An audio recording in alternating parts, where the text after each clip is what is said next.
The cans always make a better noise than the bottles. Oh, we got the bottles today, Yeah, I got huh? the bottles today. That's right. What's up, Torin? How you Welcome doing? back. I'm good, man.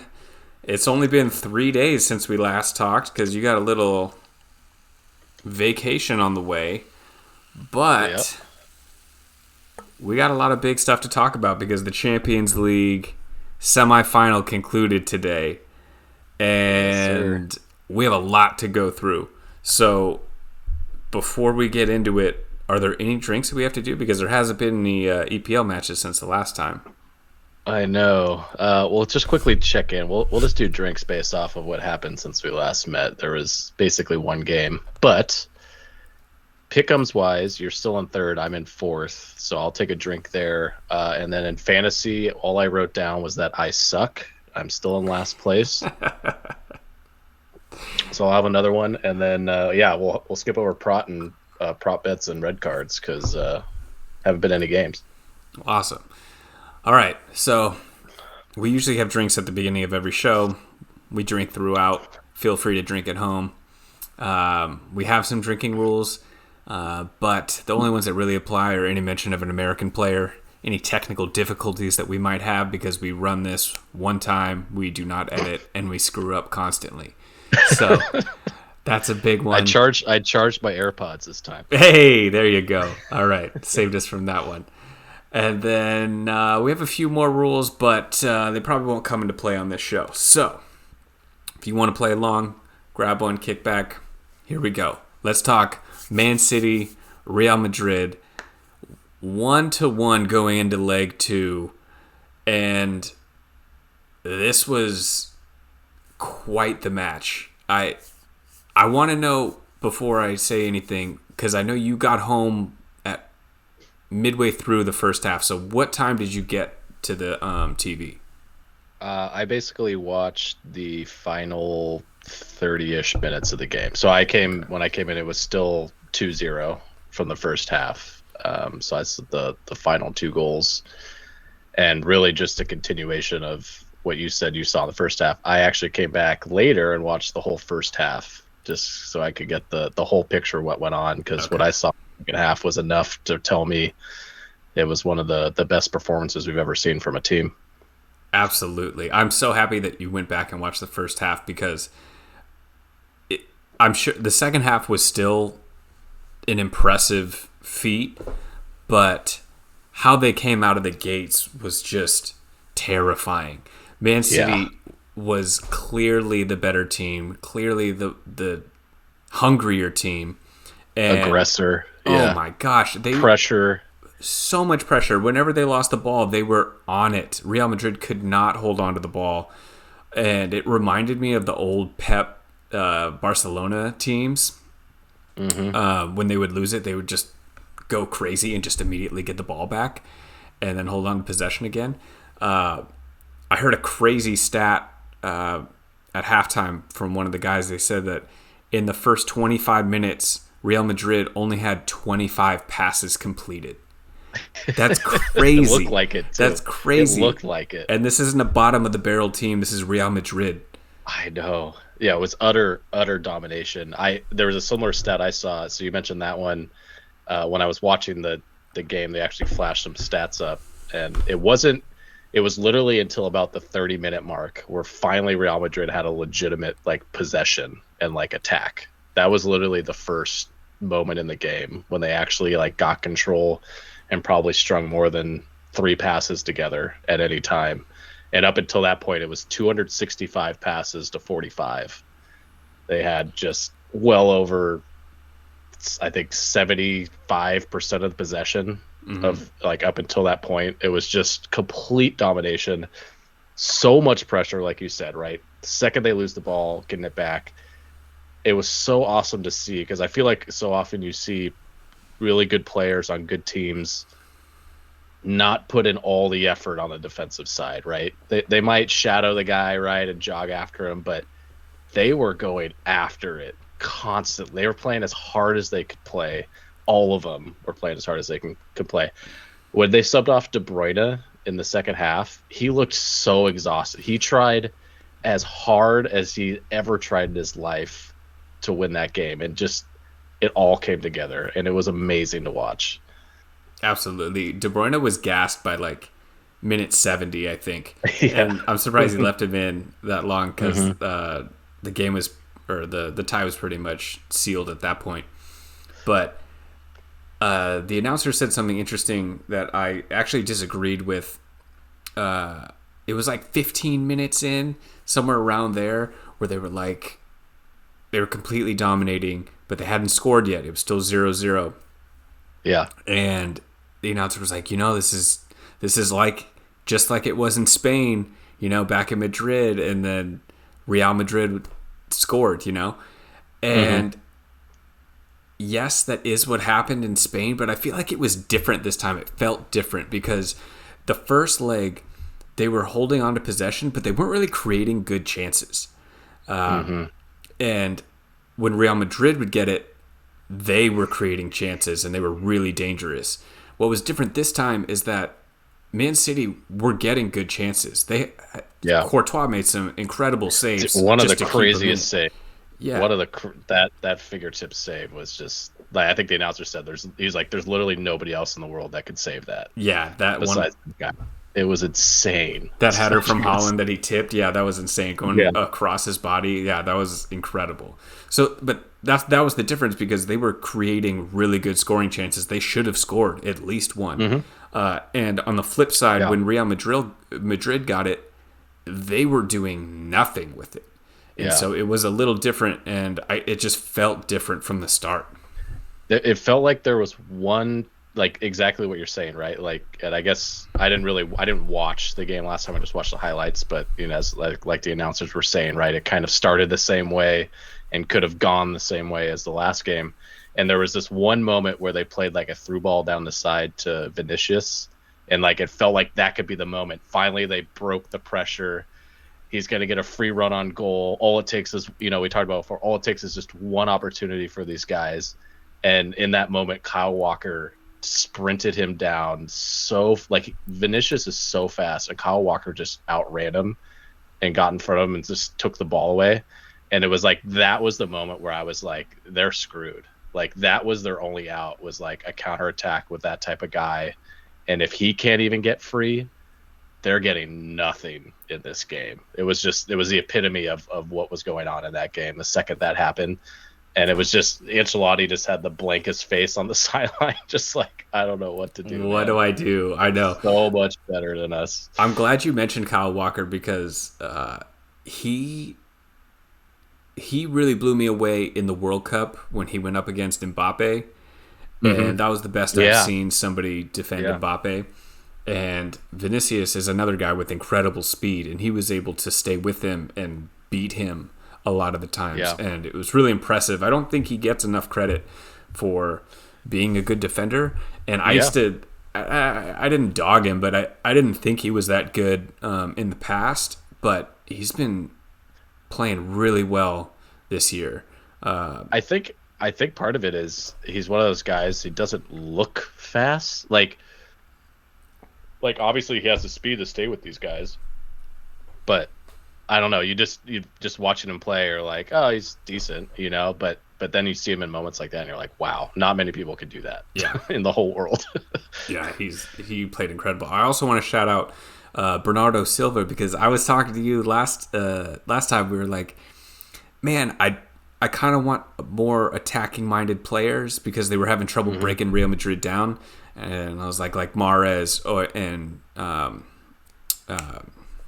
Foden, Yeah, but he stuck with the same lineup and kept Bernardo Silva out there, and he played an incredible game.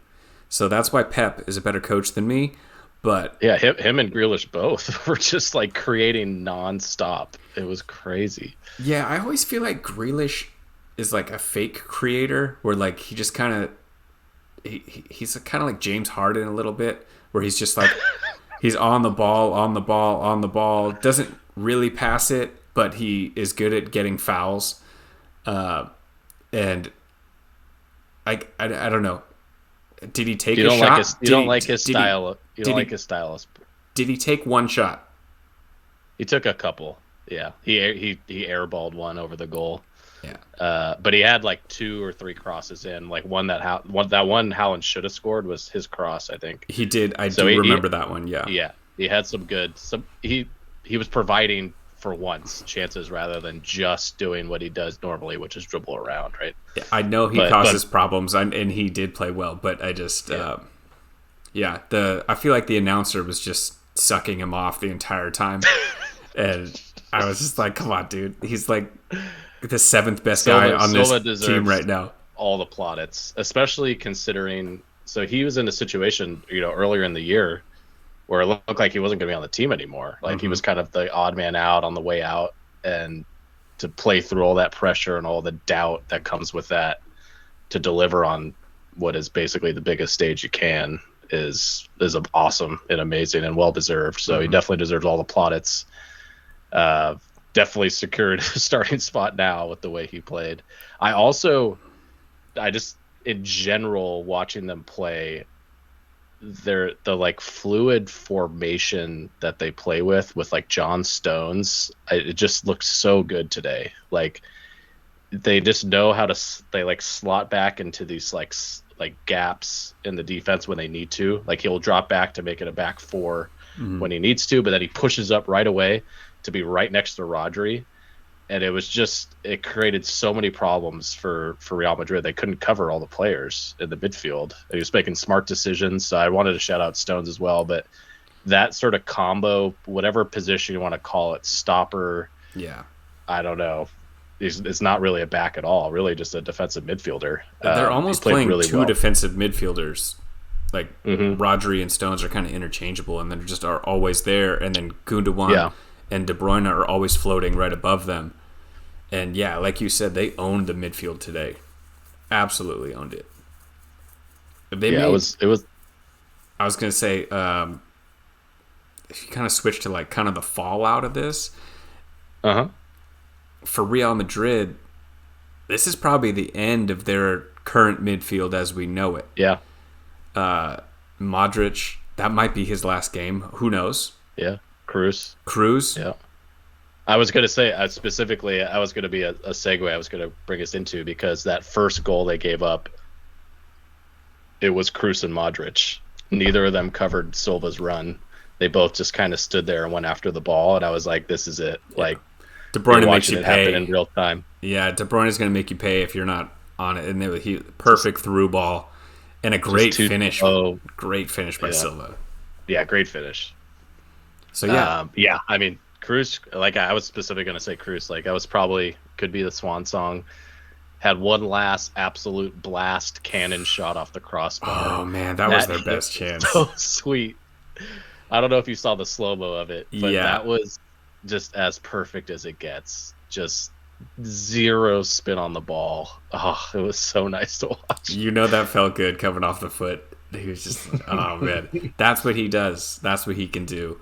And that's why he's been world class for years and years and years. But it may be the end of his Real Madrid story. And then they're probably going to move in, Camavinga into the midfield with Tchouaméni. Yeah, I mean, they got both those guys, and they have Valverde. So they have, like, 3 midfielders for the future, really. None of them really, like, Valverde could be more attacking. He hasn't had to be. But they might need to get a little bit more playmaking, creativity, offensive attacking midfielder in there. So, well, I heard they've been flirting with Bellingham. Yeah, they're one of the main suitors. But yeah, just overall, the game, talking about the game, it was just they were not ready for what Man City brought to them. There was some moment, it was getting towards halftime, and the announcer, like what the play-by-play guy was like, yeah, it really looks like they need some changes at half. And then the color guy just went like, yeah, they need 10. He's like, all these guys didn't show up. I was like, damn, that's brutal, man. But it was true. There was some moment, like you said, the stat about the 25 passes. There was, I think it was like 15 minutes into the game. I forget exactly the point, but the announcer said, he's like, there's still 6 players on Real Madrid that haven't completed a pass. So, like, even though there's 25 passes, that was only from, like, 5 different people. Like, there were people that weren't even touching the ball for, like, the first quarter of the game. It's just insane. Insane. It honestly, one of the best team performances ever that I've seen. Hmm. I've seen some Against a good really high team. quality, Yeah. yeah, against a great team. Yeah, anybody can play well against Sunderland, but to do this in a Champions League semifinal against Real Madrid, crazy, crazy Yeah. impressive. So yeah, it was awesome. I'm glad you got to get back and watch the full thing because Yeah, it was well worth it. Well worth watching that. That was even because usually it's like after the fact, if you know what happens, it's not as exciting to watch. But I knew what happened, and I was like, "This is awesome to watch. It's so cool." and you know what else is crazy? So Man City, would they finish 5-1 on aggregate? Hmm. Haaland didn't score. He did not score in Did the not score. semifinal, and they still won 5-1. That's crazy. That is insane. Would never have believed that if you told me that going Hmm. in. Be like, hey, Haaland's not going to score in this tie. Who do you take? Be real tough to pick Man City, knowing he wasn't going to score. Yeah, true. Yeah, not a problem. All right, let's switch Yeah. over to the other side and figure out who Man City's going to play. The Milan derby, a little disappointing if you ask me. I definitely think Inter deserved. They were the better team. But not having Leao in the first leg really put AC Milan on the back foot. And they just didn't have enough firepower to come back. But I do think Inter was the better team. Yeah.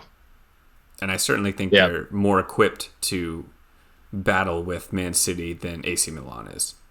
Definitely agree. Yeah, in general, the better team won. Whether or not even with Liao, they're probably not the better team. They might still score goals, right, and catch you on the counterattack. But the midfield Inter has, we talked about it last time, is so solid.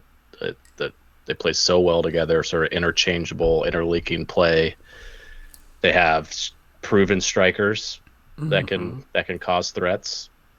They're just like a really solid team front to back that would not be fun to play. They're obviously going to be massive underdogs, but they showed against AC Milan, who's not a bad team, obviously without Leao, that they were significantly the better team.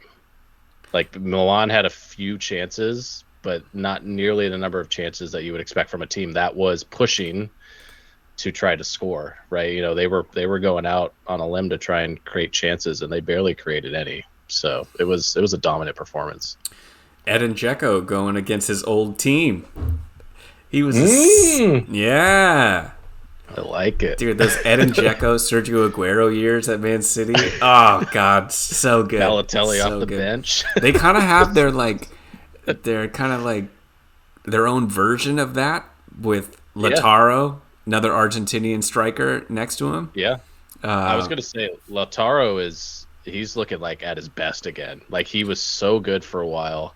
He fell off like pretty badly. Like he just looks so unsure of himself and just not confident in front of goal. And it just like he looks like even better than he did before now. Like when he's in front of goal now, he's just like, I'm gonna score. Like he has the confidence again. He's not afraid of the moment. Not somebody that you want to be playing against as a defender. Like he's not going to be hesitant at all. He's just going to take it right at you and go for it. And that's when he's playing at his absolute best. He had a bit of a disappointing World Cup, even though Yeah. his country won. But he Hmm. didn't play his best. He's, as you said, definitely playing Yeah. better now. So it's good to see Yeah, that. much better. So you mentioned the Inter being the underdog. I have the odds in front of me for the final. What do you think Manchester City is favored by? What would you put the odds at if you were the odds maker? Uh, like minus 500. Okay. Okay, that's aggressive. They went minus 245, Okay. plus 600 for Inter to win. Plus 600. Okay. I got that backwards. I was thinking plus Like 500. plus 500 for Inter. it. Okay. Yeah. Okay. Close. But yeah, it's a pretty big underdog. I was trying to find odds on who was the longest underdog to win. I couldn't find any. I tried I to. would- would think it was that 2005 Liverpool team against AC Milan. I would think it was the Porto team that won. Oh, good call. I didn't even go back. Yeah. It would either be Porto or that Leverkusen team that lost to Zidane. I would think those were probably the two. That's a good call. Yeah, I wasn't able to find odds, but those definitely short list of underdogs that win it. Yeah. I mean, it's one match. Anything can happen in one match, So that's what's crazy about the final. I know. Yeah. The best team doesn't always win. Question for you. Would you rather? Do you like a one-game final, or do you wish it was two legs, home and home? I kind of wish it was two legs. I think it would be it'd be really cool to do that. I like the idea of having one match decide it all. But penalties is really dramatic for television and all that, but it kind of sucks for the team and the players to go out on penalties. Even if you win on penalties, I feel like it's cool, but I don't know. I kind of want to figure out who the best team is, and I don't know if penalties are the best way to decide that. You know what I mean? That's why what they do in the FA Cup is cool, right? They don't do it in the final, but in the lead up, right? If you tie, you play another game. Yeah, I like you go that. You go play at the other person's place, if you tie. So I think that's a really fair way to do it, and obviously creates a lot more tension and excitement, creates a whole other game to go play. So exactly, turns into a whole new event. Exactly. So yeah, I would rather it not be how it is, but at the same time, that's going to be fucking exciting, and I will be watching. Yeah, that's for sure. So that's on June 10th, by the way. I know it's later than normal, which is a little annoying, but we'll look at the bright side here because it's going to drag out the soccer season a little bit longer than normal because we're getting very close to the end now, and it's going to be a dark time for us during the summer months. Dude, look at you. We got positive Torrin back. I'd love to see it. He's shaking off that NBA sorrow, and he's back. Oh, sorry. Did I dip you back into the dark cloud? No, we're good. Okay, good. I had finally blocked Jordan Poole out of my mind, but now he's back in it. I did want to say, speaking of the Inter game, though, I just wanted to shout out. Was definitely really happy for Lukaku. He looked so happy after that game, and obviously he went through some tough times in the World Cup we talked about. So it's cool to see him happy. And then the Italian body language doctor was on the sidelines checking out Barella, and he's confirmed very Italian. He's very Italian, yes. Very Italian. I didn't see anything egregious from him in the second leg. What I did notice, I was watching his interactions with the ref, and you could tell. Yeah, it's very overboard. So yeah, there were two plays in the first leg that I was like, dude, why are you even saying anything? Let alone having a shit fit about not getting the ball. There was one where I think it was Dzeko had it. He was inside the box, right in the middle, almost at the penalty spot, maybe a little behind it. And he took a shot, and Barella was behind him and outside the box to the right of him, totally out of the play. And he still turned to him play me. What? Come on, what are you doing? What are you doing? And it's dude, you weren't even in the play. What are you how's he even supposed to know you were there? No.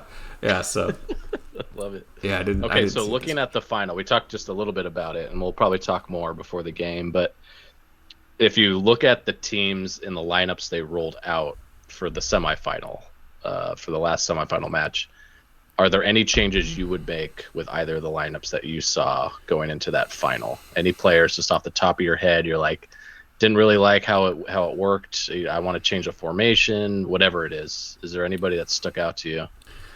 I don't think Grealish is the best option. The announcers today made a good point that it's hey, a Grealish is a guy that helps you keep possession. So if you want to keep possession, you play him.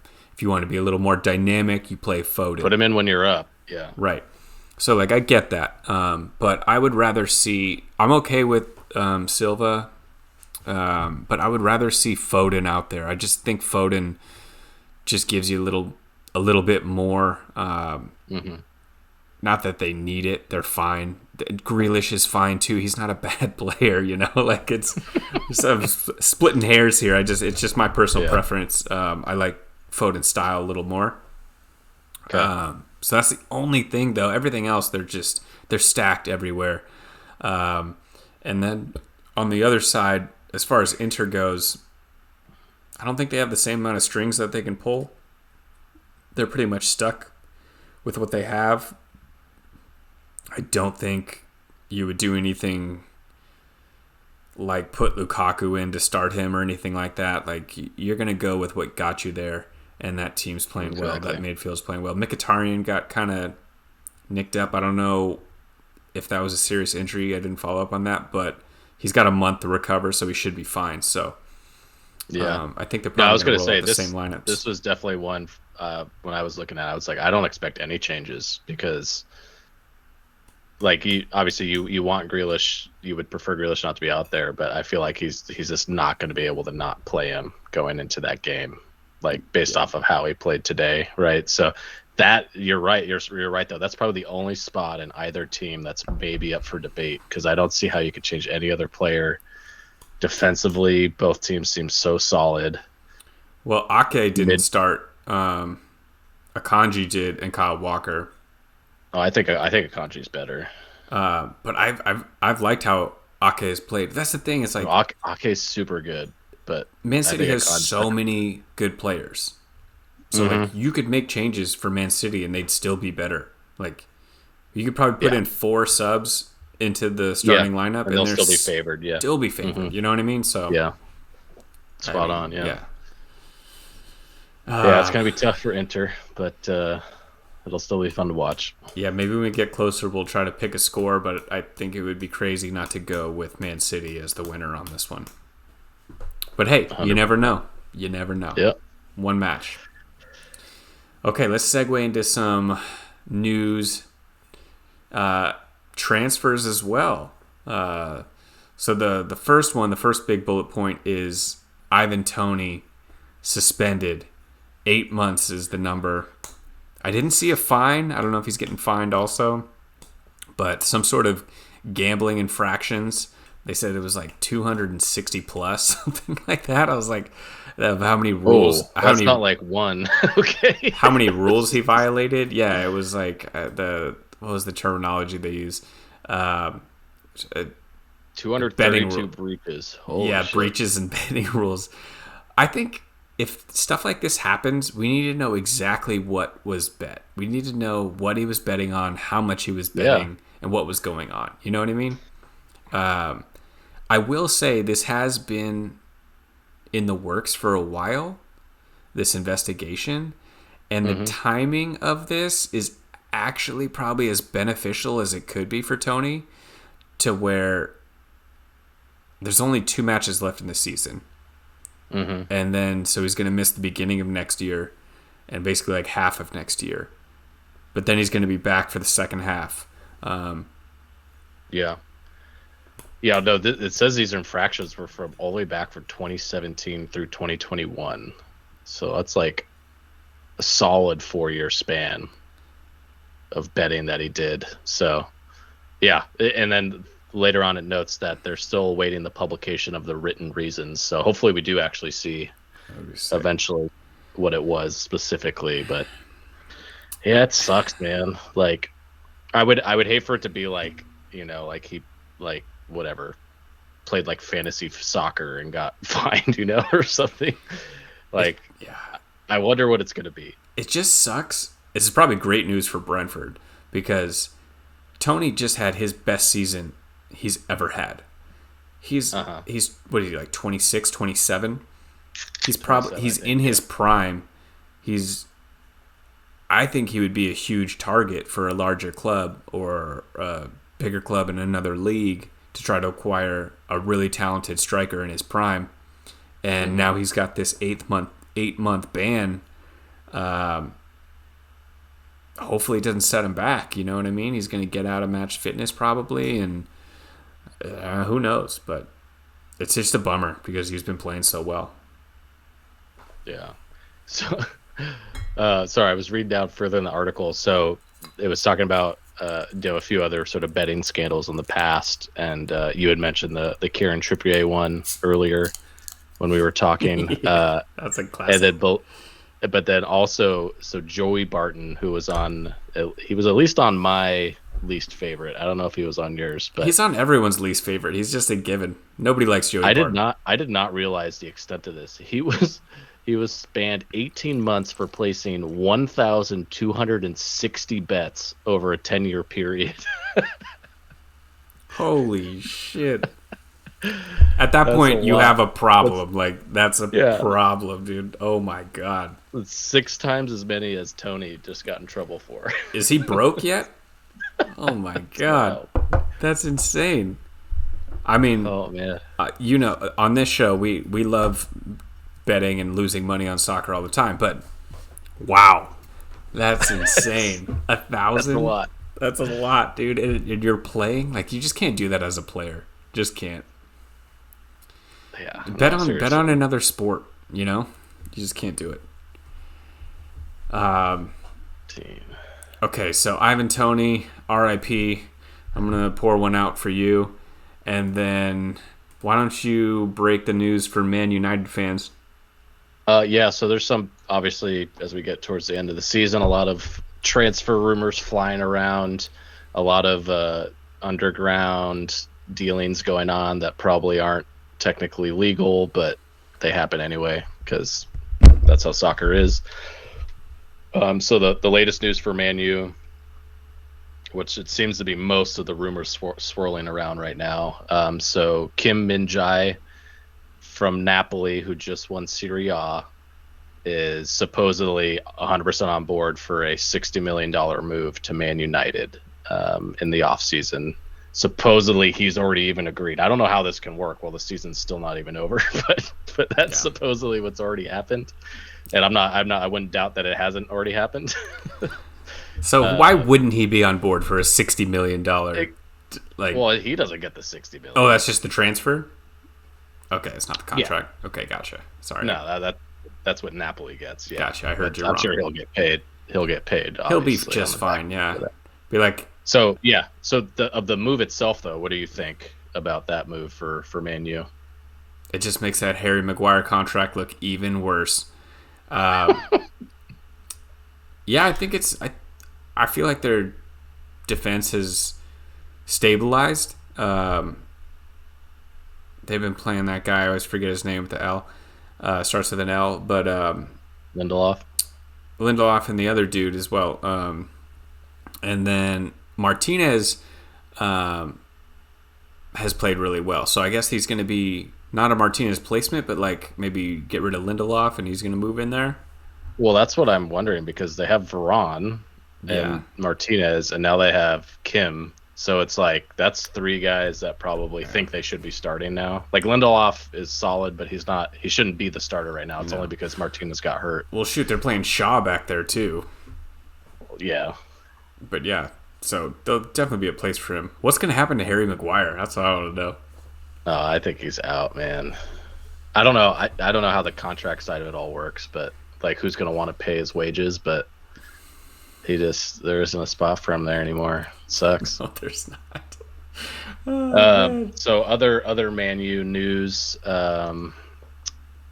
We have so the other transfer that's now heating up. So there's been a lot of commotion going around Declan Rice for 2 years now, and it now looks like Man U is actually the front runners. For a while, it seemed like it was going to be Arsenal, and then it was going to be Tottenham maybe for a while, but now it seems like Man U.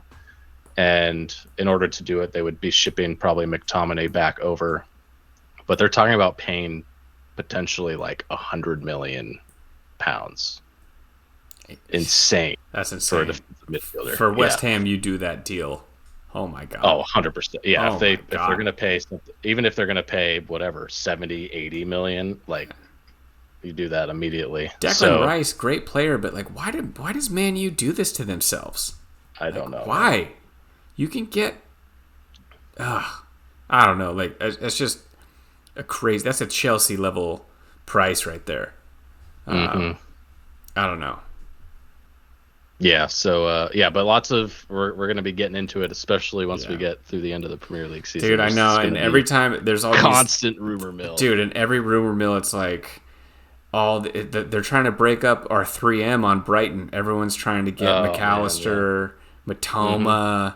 Everyone's rumored here and there, and I'm like, no, just keep those guys together. Don't you do that? Like, come on, let them play in the Champions League next year, please. Just keep them for one season, just one more season. I Okay. know. Hopefully. All right, I got some news for you now. Did not Oh talk to boy. you about this, Uh-oh. but big day, big day in San Diego, and I'll tell you why. Oh, Tomorrow at 10:45, I believe, a.m. 10 a.m. tomorrow, the MLS commissioner and the new owner of the latest expansion team will open a San Diego soccer franchise and be oh, the 30th team in the MLS. The owner damn. is Egyptian billionaire Mohammed Mansour Sour, and he's in. He and the Sequan group, which is like the Native American. They have a casino here. Reservation. Hmm. Yeah, the Yeah. the, the family or whatever are owning this team. So it's going to be a Do we really have a name?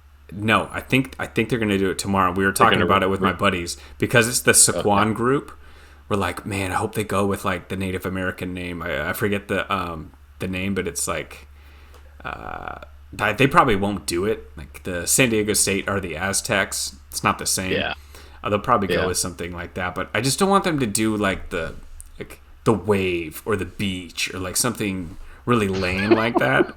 That I feel like they're gonna do. It's gonna be like the San Diego Wave, yeah, or like something stupid. I just don't want that and have like like tan and blue Surfs up. colors. Yeah, I just don't. I don't want that. I would. Dude, I would that's love to that's be. really exciting though. I bet you're stoked. Do you have any idea like where they'll play or Yeah, so they're is going to it play at Snapdragon Stadium, which is the new stadium that was built on top of Qualcomm. They blew up okay Qualcomm. They built a new stadium. The for the San Diego Loyal State? play there. Yeah, San Diego State will play there, and then Loyal, our women's team. Damn, how do you think the loyal feel about this now? Yeah, they're probably bummed out because they're going to get a little less Yeah. attention because Hmm. they were getting a lot of attention. Their games were packed. Yeah. Hopefully, they maintain that. We actually have a really good soccer base in San Diego, so I think it should work. I've already talked to Blake about it. We're going to split some season tickets, I think. Oh, sick. And they are set to begin. They'll be a part of the 2025 MLS season. Hell yeah. So, Okay. a couple years, but it's official. It's official. They're That's making the cool. announcement tomorrow, so I'm pumped, dude. It's pretty sick. That'll be fun. Yeah. And that's a That's for really sure cool. drink. One of our rules is an MLS shout out. Talking There you about the go. MLS. Because we talk about the best teams in the world, so the MLS is rarely mentioned. So now that it is mentioned, cheers. Oh, we may be talking about it more in the next few months because there's not going to be a lot of other soccer. It's true. It's true. Well, we're It's going gonna to be do. MLS and Women's World Cup. We got to do some of our starting 11s again. We got to. Yeah, We're gonna get a lot of those going over summer. I can't wait. I'm already ready. I'm already we'll ready. definitely get into those for sure. All right, so let's segue into some trivia. These are fun. Correct answer. The person who asked the question has to drink. You get the answer wrong, you got to drink. Do you want to Okay. go first or second? I'll go first. Okay. I have some quick ones for you. So mine sort of focus around the winners or the top place teams of Premier League and Serie A, with Napoli winning Serie A this year. I went in and actually kind of compared the teams. So basically Arsenal, Man City, and Napoli. So I have a couple questions here for you about them. And then I have some other questions I'll ask you as well about the Premier League. But first off, we know Man City is just insane scoring goals. They by far have the most goals scored. However, Arsenal and Napoli are much more comparable. Who do you think has a better goal difference at this current point in time? So in their own leagues, not in Champions Yeah, within League. Serie A. So Napoli's goal difference within Serie A, and then Arsenal's within the Premier League. So who has a better goal differential? I would guess Napoli. You are correct. I will drink. Yes. 45 to 41. Still, both insane. Very, very good. Man City, 64. 61. Oh, that was close. That was close. All right. Napoli has won Serie A officially. Man City is, I think, technically not won the Premier League, but They can is seal pretty it much this sealed weekend, up. I think. Who do you think has more points currently? They both have played 35 games at this point, so even number of matches. Who do you think has more I think points? Napoli does. I think I saw them at 70. I'm going to go Napoli. It is Man City. 85 points to Napoli's 83 points. Oh, it's way off. Yeah. Okay, drink for me. Okay, so now I'm going to jump to the bottom side of the leagues. So we have the relegation zone for Premier League and relegation zone for Serie A. My Serie A relegation is going to be poor. I'm just going to say that right now. I'm not going to ask you like team names. I'll tell you right now. Last place in Premier League is Southampton. Last place in Serie A is Sampdoria. Who do you think has less points? Oh my god. Who knows? Sampdoria. You are correct. They only have 18 points on the whole season. That's a bummer. They are 3-9-23. That's rough. Horrible. Okay, my last set of questions for you is kind of a random one. I was looking at a bunch of sort of expanded stats after the last time we talked, and I found the average stadium attendances for the Premier League for the season. Okay. I'm curious if you know. I'll just let you guess. Who do you think leads the Premier League? Well, it's got to be one of the newer, bigger stadiums. So that scratches off many of the bottom teams. I would guess Tottenham. They got that new big-ass stadium. I'm going to go with them. They are third with 61,500. Oh, it's average? Okay. Yeah, average attendance for home games on the year. Man City? Man City is fifth. 53,000.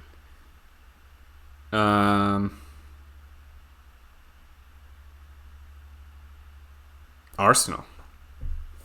They are fourth with 60,000. Oh my god. Okay, I'm just going to drink. It is Man United with 73,000 average attendance. Yeah, that would have been my next guess. But who's Surprise, second? Wait, surprise. let me try to get second. Okay. Because I would have guessed Man United next. Newcastle? They are I don't know how big Seventh. their stadium is. seventh with 52,000. Okay, respectable though. Yeah, I mean, a lot of these teams, they probably would, will lead the league if their stadium was bigger. Right, I bet exactly. Newcastle would. Yeah. Exactly. Dude, who's the other big stadium? Ham. West Ham. 62,000 because they play in the Olympic Stadium from the 2012 games. Dude, your squad. I know. I've been there. It did not look like there were 62,000 people there when I went. I'll tell you that much. It's more like 30. All right. At the bottom end, I'm wondering if you could guess the bottom two teams. Oh, hell yeah. This is what I'm talking about.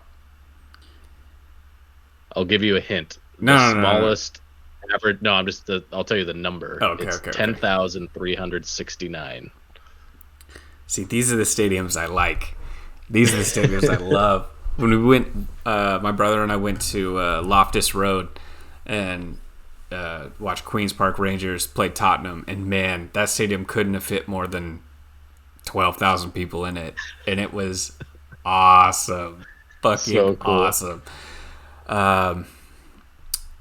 Okay, I'm gonna go with it's deceptive how small the Leeds crowd is, but they just sound so loud. I'm gonna go with Leeds and Nottingham Forest. Both incorrect. Bottom two. I think Leeds looks to be 11th and Nottingham like 15th.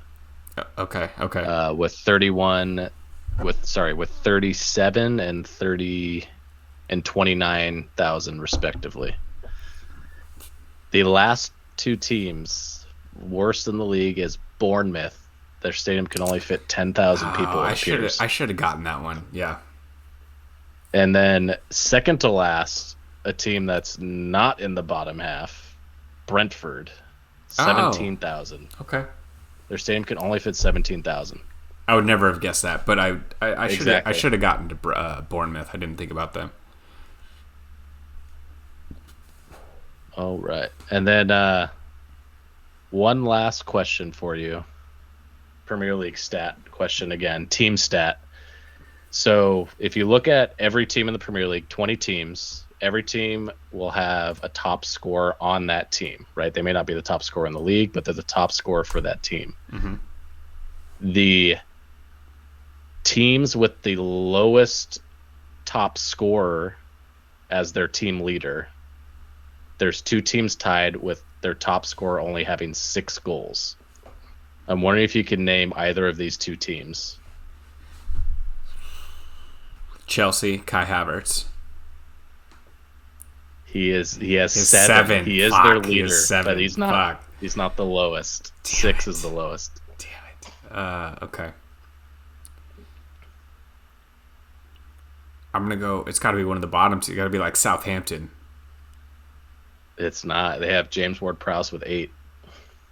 Damn, he's got 8.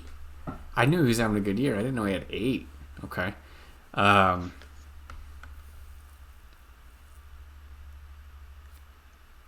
Leeds. No, Rodrigo has 12 goals. He got injured, and okay. Damn, He was doing really well, and that got hurt. He Yeah. was. Yeah. How about Bournemouth again? It's once again just outside of it. Philip Billing has 7 goals. It is West Ham and Wolves. West Ham again. Oh, Wolves. West Ham. Oh, Wolves had Benrahma such a has rough 6 stretch. goals. Wolves has 2 guys with 6. Neves and Podence both have 6 goals.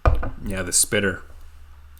I just wanted to bring him up again. Nice. All right, that's it for my trivia. Good job. I think you killed it for some tough questions. Yeah, I missed a bunch, but yeah, it's all good. I got to drink beer for it, so it's all good. Okay, so mine are Champions League final inspired questions. Now, we have 2 Argentinian players in the final on either side. We have Alvarez on Man City and Lautaro Martinez on Inter. One of them will become the 12th player to ever win the Champions League and the World Cup in the same year. Now, I'm going to knock out 1, 2, 3, 4, 5, 6, 7 players that were on the 1974 Bayern Munich team that you probably won't guess. The only one that you would know is Franz Beckenbauer. Okay. What's interesting is the only other players to have ever done this have all played for Real Madrid. Interesting. Okay. So there's your hint right there. Now, the oldest player... They played for Real Madrid while it happened? Yes. So they won the Champions League with Real Madrid the same year that they won the World Cup with their country. Okay. First one, I don't think you're ever going to get this, so I'm just going to tell you. In 1998, Christian Carambeau won with France. Probably wouldn't have gotten that. Yeah. These ones you may be able to guess. So there was one player in 2002 that did this. Can you name that player? Roberto Carlos. Got it. Nice. Drink for that. Okay. The next player to do it was in 2014. Ozil. Good guess, but no. You got the country Khedira. right. Khedira. Good. Yeah, that was a tough one. You got Khedira. Yeah. Nice. Okay. The next person to do it was 2018.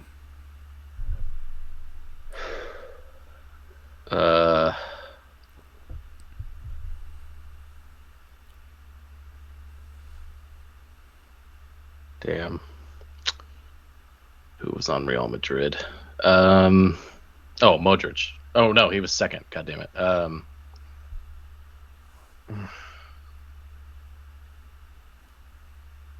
Talk me through Blanking on it. who won that year.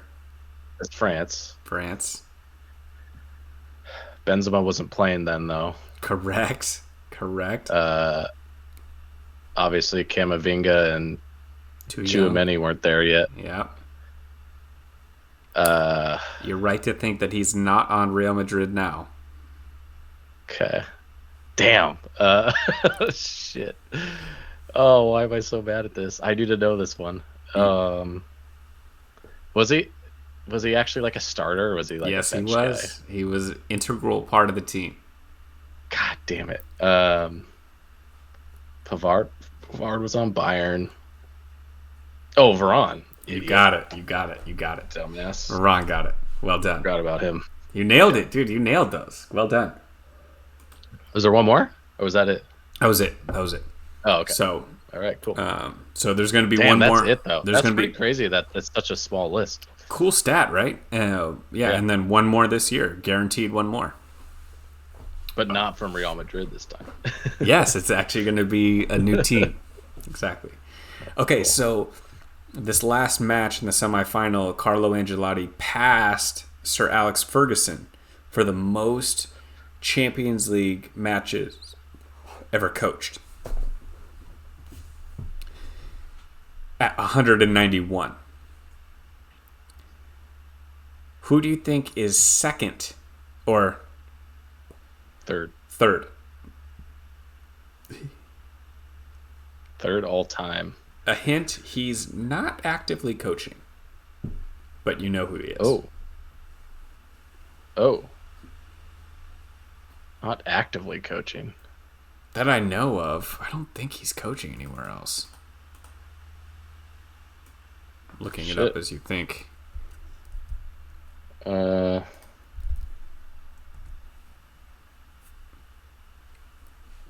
Is it Conte? No, it is not. Okay. I was trying to think of coaches that like got fired this year and aren't coaching right now. No, nothing like that. Okay. Coached So in the he's Premier like a League for a legend. long time. Arsene Wenger. Yep. 178 Yeah, okay. matches. And then There we right go. behind him and climbing, Pep Guardiola. Yeah, he was when you said he wasn't coach, I was like, okay, not him. But Pep was gonna be my first guess before you said that. So, Carlo Ancelotti is number one. He's Italian. Who do you think is the next highest Italian on the list?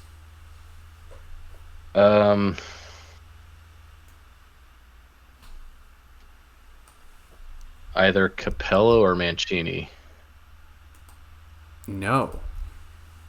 Is it Allegri? It's Allegri, yeah. It is Allegri. It's Wow. Allegri, yeah. Interesting. Okay. So yeah, he's tacked on. This is a little bit of an old article, so he might have a couple more as of this point, but he has 100 matches coached, which is pretty crazy. And then right behind him is Klopp. Okay. So Klopp's climbing that list too. Other names to call out on here: Jose Mourinho's fifth. Louis van Gaal is on here. Rafael Benitez, Diego Simeone. It's a cool list of people. Yeah. All the legends. Yeah. Okay. So this is going to be Ooh, more trivia. yeah, Ooh. oh yeah, there's more. This is going to be Manchester City's attempt at their first Champions League trophy. Do you know how many Champions League trophies Inter Milan has won? 4. 3. Close. Okay, 3. that was a guess. Yeah. I knew it was more than 2. Simple question. That was it. But Drink. they won back-to-back years in 64, 65, and then they won in 09 and 2010. And I just want to, because we had the Would You Rather with Schneider and Ozil last week. That was so sick. And I just want to call out, like, this team that won the Champions League at Inter. Let me just go through this roster real quick. We'll start with Wesley I think Sneijder. I can name it for you. Yeah, you probably could. You got probably Mike could. Cohn, you got Kivu, you got Samuel, you got Stankovic, you Yes. got Diego, what was it, Melito? Yeah. You got I said Mike Cohn already, did I? You did, yeah. Was Nakamura playing then? No. Okay, he came after. Who else is in that midfield? Well, Schneider, obviously. Did you say Cambiasso yet? I missed Cambiaso. Okay, sorry. Yeah, Cambiaso. And then it was Handanovic. No, that's when they had Julio Cesar. That's right. Yep, Julio Cesar was the keeper. All right, who did I miss? Who was Dude, the you left missed. back? Dude, listen to this. You missed Materazzi. Oh, You missed Lucio. Lucio. Oh my God. You missed Thiago Motta, Samuel Eto'o, Soli Eto'o. Muntari, Montari. Goran Pandev, Mario Pandev! Balotelli. I was trying to think of the left mid. Mario Balotelli. And then you missed a young Marko Arnautovic. I did not know he was on that team. I did not know that either. He didn't get a lot of play, but he was on that On the squad. bench. But that team, and then they had Ricardo Quaresma on the bench. What a starting player on my least favorite 11 of all time. But what a fucking squad that is. And Snyder was arguably the most important piece on that team. And the perfect player to the perfect team just to give a giant FU to Barcelona's style. They were so good, dude. They were so good. I loved it. They were just Jose Mourinho, the coach. Oh, it was everything about it was so perfect. They were so strong. They won. They did the treble. Did they call it the treble in Italy? They won. They won Serie A. They won Coppa Italia, and they won the Champions League. The only thing they lost was the Super Coppa, but who cares about that? That's that Community Shield at the beginning of the season. The Carabao Cup or some shit. Yeah, it's like whatever. They won all the things that matter. That team was so good. I love it. Oh man, I love that. God, did I say Samuel Eto'o or did you? Yeah, you did. Okay, yeah, You just did, making sure. yeah. Dude, there's so many people on it. The team was so good. Ozil would not have made the starting lineup. I just want to say that. Not a chance. There's no way. The only reason Ozil is, what was it, 70-30? People said Ozil was better than Schneider. Because I guarantee 70% of those people weren't old enough to watch this. To watch that. Yeah, exactly. Going against like one of the craziest teams of all time in Barcelona. Yeah, it was just that was the ultimate like the underdog good guys win type game. It was so awesome. Well, speaking of underdog wins, so this is less of a trivia question. I was looking for a trivia question, but didn't find it, but I found some really interesting information. Mm-hmm. So I was trying to figure out, as I mentioned earlier, what the odds were for that Liverpool win over AC Milan because they were huge underdogs. Mm-hmm. And I couldn't find it, but did you know where that match was played, that 04-05 Champions League where Liverpool upset AC Milan? Istanbul. Same place. Mm-hmm.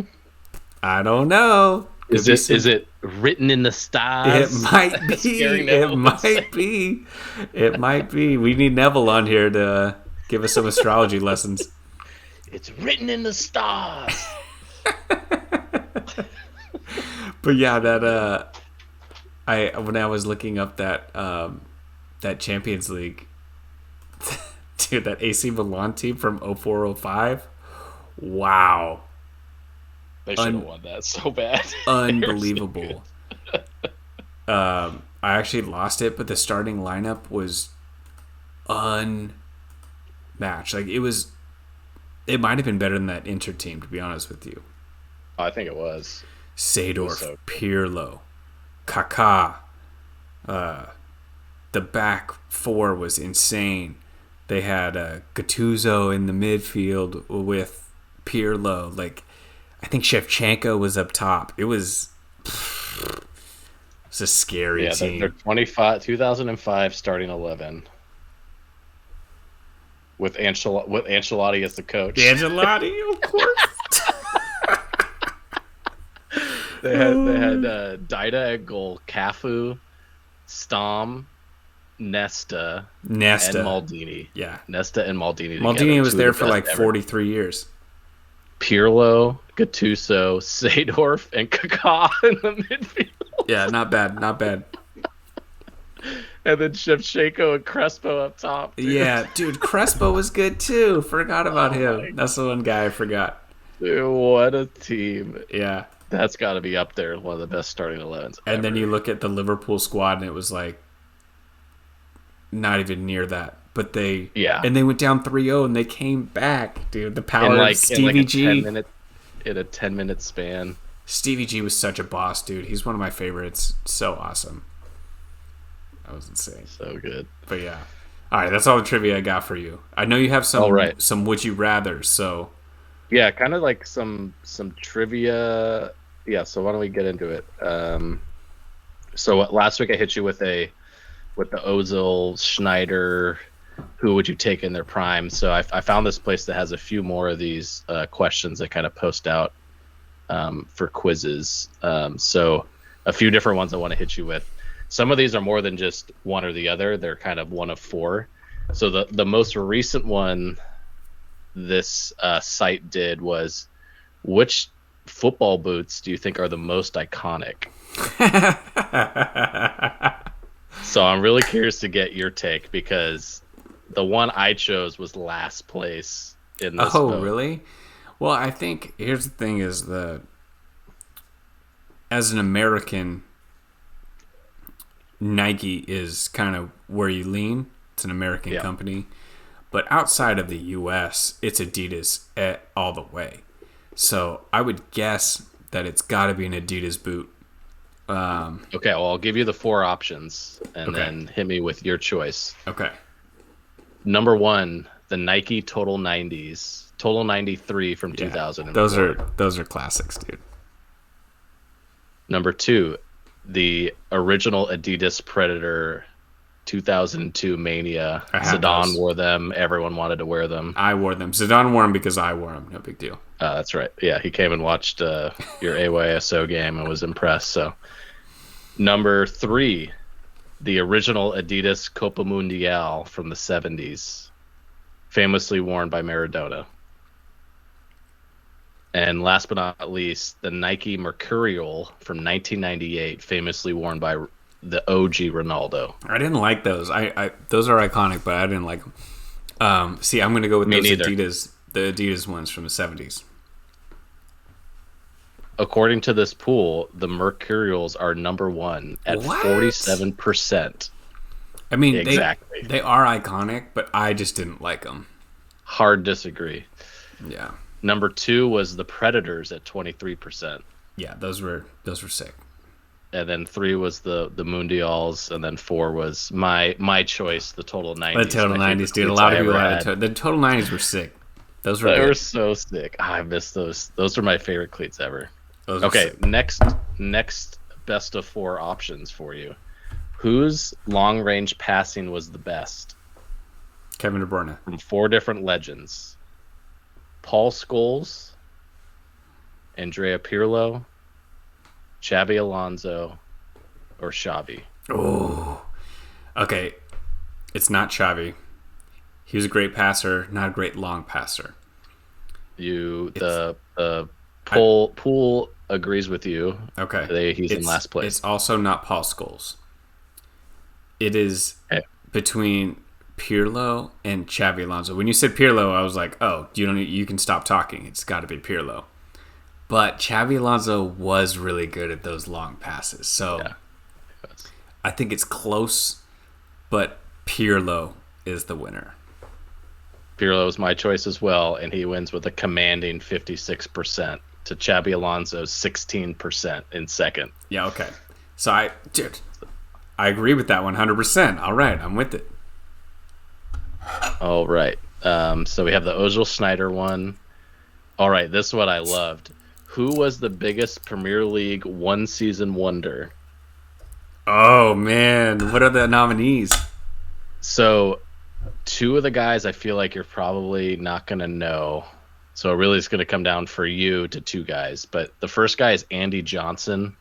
Okay. I didn't know who he was. Looks like he played for maybe QPR or Crystal Palace. You I'm know not what? sure. I don't know. I never watched him, but I remember him on a trivia question that we did that I Okay. got for you, and he was on there, and I was like, I have no idea who this guy is, but he scored a ton of goals. Yeah, yeah. Number two is Michu. Oh yeah, he came to mind for sure. Number three is Pape Cisse. Papi Cisse and Demba Ba, dude, what a combo that guy. Oh man. And then number four was Santa Cruz. I don't remember this guy, but he was on Blackburn. Yeah, yeah, I actually do remember that. See, Papi Cisse, I would say needed Demba Ba. Michu was doing his own thing, dude. Michu single-handedly was just scoring with like every header that he got. So I'm gonna go Michu for me. Michu is also my choice, and he wins with a commanding 68%. He's got it, dude. The streets won't forget about Michu. The streets will never forget. Over Pape Cisse's 18%. Nice. Okay, last one for you. This is also a four-choice question. Which of these Jose Mourinho teams do you think was the best? Ooh. Was it his Champions League winning Porto team? No. Was it his Chelsea team? Was it his Inter Milan team we just talked about? Or was it his Real Madrid team? I actually don't think it was the Real Madrid team. I don't know why. Like, maybe on paper, like talent-wise, they might have been, but I feel like that Chelsea and those Inter teams were just so good. I don't know why they shine more than the Real Madrid team for me. So I might be going against popular opinion here. But I'm going to go with that Chelsea team he had. That team was so good, dude. That team was, I think we went, there was a trivia a little while ago. I think they were like the least goals scored in the history of the Premier League or something. They were impossible to beat. Something crazy. They were so good. Yeah. I actually chose the Inter Milan team when I took the poll, and it is the Inter Milan team that wins with 43%. It's actually the Real Madrid team in second with 25%. Okay. Very closely followed by Chelsea at 22%. Yeah, I mean, splitting hairs on this one. They're all so good. All those teams were so good, but I would accept any of those choices. But if someone else had preferred one team over the other. Yeah. So a lot more to come from this site. We'll come back and check it out. They have some good polls. I like those. Those are fun. I'll try to get some for you maybe on the next one. Fun ones to go through. So any other trivia or would you rather's that you have? Not a would you rather, but I did come across, I don't know why, but I thought of this guy the other day, a Streets Won't Forget player that I think has been forgotten. Because I thought about him the other day and I looked it up and I was like, boy, what happened to this guy? Where is he now? Do you remember Yannick Bolasie? I was a huge Yannick Bolasie fan. Like, dude, this guy is insane. So athletic. Yeah, he's gonna be a problem for years to come. And then he kind of like disappeared. Yeah, I looked him up. he had a knee injury or a leg injury or whatever, and then he's still playing, but he never amounted to what I think he could have amounted to. Where is it? Do we know where he's playing now? I want to say the French league, but I'm not sure. Okay. Let's head into the next segment of the EPL picks for this weekend, and then I'll look it up as we go. Okay. All right. Yeah. So EPL picks. So yeah, obviously since we last met, there's only been one game, and there's one more game tomorrow. But we got a full slate of 10 games this weekend, plus I believe 2 makeup games next week, so 12 games to go through. We don't have our Pick'ems website updated yet, so we're going to be doing this on the fly as we look at the matchups, and we'll have to get our picks in a little bit later on the Pick'ems website. But the first match on the docket is Tottenham Hotspur hosting Brentford Saturday morning. I went with what's that? I went with Tottenham 2-1 over a Toney-less Brentford. I went 3-2 over a Toney-less Brentford. I think same idea. Yeah. Okay, so Yannick Bolasie is playing for K-Core Rizenspor in the Sounds like Turkish or something. TFF First League. Turkish. Okay. Turkish. Yeah. But man, he had a lot of potential when he was at Crystal Palace. I loved watching him play. Yeah, he was so good. He's 33. So we're probably not going to hear from him again. But man, he shined bright for a season or two. Yeah. He burned real bright and then burned out. So. The streets may forget, but I'm going to remember. Dude, I was sold on him. We'll never forget you, Bolasie. All right. Next on the list, we have Bournemouth hosting Man United. I went 3-1 Man U on the road. Yeah, I went 2-0 Man U. They need this game. Bournemouth has been playing well, but Man U needs this. They're going to play hard. I think they'll show up. Yeah, exactly. I think they'll play hard. I think they'll show up. Okay, next we have Fulham hosting Crystal Palace. I went 1-1 draw. I think this is the last game of Mitrovic's suspension, so I still thought they were going to struggle to score. See, I thought he was back, but I might be wrong. I didn't look it up. Either way, I picked Fulham to win 2-0. I'm sticking with it. Okay. I'm sticking with it. All right, he's convinced. I'll check real quick. All right, the next. Yeah, if you go into the next game. Yeah, the next matchup is Liverpool hosting Aston Villa. This is going to be a good game. Both teams need this. They're trying to make Europe qualifying. So Liverpool's the heavy favorites. I went 3-1 Liverpool. Villa has had a strong season, but Liverpool's been on fire right now. So I went with them. I went 3-1 as well. Liverpool, I think they found form. They're going to be tough to beat now. They're going to just want to get momentum going into next season, so I don't think they're going to take the foot off the gas. Yeah. I did just look it up. Mitrovic is back. There we go. That's what I'm talking about. 2-0. Let's go. Next matchup, Wolves hosting Everton. This is going to be a game that I will not watch, but I think it's going to be 1-1. 1-1. You did the same thing. Oh, man. Such an uninspiring result. I mean, I might disagree with you a little bit. I feel like it might be fun to watch. I think I don't know. That's one of those games where they're both going to just be Everton's going to be fighting for their life. So yeah.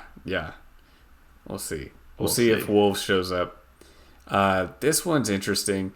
Nottingham Forest is at home against Arsenal. And here's what I'll say about this. Nottingham Forest is going to fight like hell for this one. Yeah. How motivated is Arsenal going to be? You know, they've been kind of free-falling. And the title is pretty much gone. So, are they going to fight for this one? Are they just going to roll over? I don't know. This is why I don't feel confident about this, but I picked Arsenal to win 2-1. I went Arsenal 3-1. I think they're gonna. I think they've heard all the all the hate speech out there about them bottling the championship. I think they're gonna just be pissed off and just come out trying to dominate. Like that, I don't see it turning out any other way Yeah. with everything that's gone on. Okay. Okay. This next match is huge. West Ham Yeah, at home against Leeds. Leeds needs this one they need in it the bad. worst way. What did you go with? I think Leeds finds a way. I went 2-1 Leeds. I did the same thing. I definitely picked with my heart on this one and not my brain. Because I want Leeds to win this so badly. I know. But I don't think this is the smart choice. If I was to put money on this, I would not bet this line, but I am going with you. 2-1 Leeds. Let's go. Let's make it happen. Please, baby. Come on. You can do it. Okay, Brighton at home for Southampton. Who you got? I got Brighton 3-0 beat down. Same. Jesus, we did the same thing again. Yeah. Okay, Man City hosting Chelsea. This could be an interesting one. What'd you pick here? So I think coming off of this, obviously this back-to-back legs in the Champions League, feels like this is setting up to be the ultimate trap game. They don't really need to win, like we talked about, right? They could seal it with a win here, but they know a tie is probably good enough, right? I think it's going to end up being a tie. I went 1-1. Oh, okay, good. We differed on this one. I went 2-0. I still think this is a letdown game for Man City, but they can still score, and Chelsea can't. So They I can went score 2-0. while they're falling over themselves and not even trying. Yeah, I get exactly. So I went 2-0 Man City. it. Okay. Newcastle hosting Leicester. This one, both teams need. Newcastle wants to stay in the Champions League. Leicester needs to get out of relegation. So it's going to be... I'm definitely going to watch this game. This is going to be fun. But I picked Newcastle to win 2-0. I went Leicester fighting like all hell and pulling out a 1-1 draw. I like it. I would like to see that. That'd be cool. Yeah. Okay. We have some differing ones. That's good. Yeah. And then For once. Brighton again hosting Man City. I didn't know what to we do talked with this about one. this. Yeah, we talked about this, like Brighton's got a lot of games coming up, 4 games like in a week and a half. So I don't know if that's going to play into our picks or not. It's hard to do that when you're just looking at paper, but I went Brighton winning. I think just still Man City sort of in a letdown mode. I want them winning 2-1 over Man City. Yeah, see, I didn't know what to do with this one because both teams are playing on 3 days rest. Man City is much deeper than Brighton, so I give them the edge, which is why I went 2-1 Man City. Okay. It's just hard for me to pick anybody to beat or tie Man City. You know what I mean? Let's be real. I'm probably just picking with my heart. Right? I would love to see Brighton beat them, stay on the streak that they're on, and maybe bring the title race a little bit more into action. So, oh, that'd be awesome. That would be awesome. Yeah. Okay, and then this one I think is going to be really fun. Manchester United hosting Chelsea. I went Man United winning 2-1. What did you do? I went Man United winning 3-1. Okay. Similar. Yeah. But yeah, I think Chelsea really brings it out in the next game, and then they just don't have it in that game. Yeah, the thing with Chelsea is that depending on what lineup he puts out there, I feel like I know how they're gonna play. You know what I mean? Like if I see if I were able to see the lineup today, be like, hey, I'm gonna put this team out there. I'm gonna be like, oof, that's a loss right there. This one might cause problems for them. Like I feel like there's so many different lineups with Chelsea because there's so many different players that if I just knew who was playing, I would be able to predict them better. But who knows who's gonna roll out there for them on any given day. Exactly. All right. Well, we need to pick prop bets from the list of games we just went through. In order to figure out who's going to go first, I'll ask you a trivia question. Okay. And my question, it's basically going to be a yes, no, a one or the other. Does Marcus Rashford have over 15 goals or under 15 goals? Damn, it felt like he scored 15 in like 2 weeks. I'm going to go with under. It is over. He has 16 goals. Damn. Okay. Tough question, but all right, I'll drink and you I'll can steal pick first first. draft pick. I'll get Wembanyama with my draft pick. All right, our options for prop bets this week, we have the first game of the weekend. Brentford is a big underdog against Tottenham on the road. Bournemouth, huge underdog at home against Man U. Next, we have Aston Villa, really big underdog at Liverpool. Nottingham, really big underdog at home to Arsenal. We have Southampton, massive underdog to Brighton. Chelsea, massive underdog to Man City. Leicester, huge underdog to Newcastle. And Brighton, big underdog to Man City. And Chelsea, really big to Man U. Mm-hmm. So lots of options to choose from. I feel like there's no obvious option. I think there's two. I think not obvious, but I think there's two that I would pick, and I think I'm gonna go with the Leicester Newcastle that they can pull out a draw. Yeah, you already talked about it, so it makes sense. I'm actually gonna go with Chelsea against Man United. Not the Chelsea versus Man City. Don't give me that one. Give me the Chelsea versus Man United. I think they could pull out a draw on the road against Man United. Again, Man U. I wish I knew the lineup. I wish I picked the lineup. But yeah, you're gonna see what they roll out and be like, God damn it. Yeah, exactly. But I'm gonna go with that one. I think they could at least get a draw. All right. Okay. Well, I think that's it. You got anything else? No, that's it, man. So you're going on vacation this weekend, so I hope you have a good time. Yeah. I'll fill you in on all the games, and you can get back and watch the highlights. Yeah. Touch base again next week. We'll do it again next week. Yeah. Sounds good. All right. Cheers, everybody. All right. Cheers. See you next week.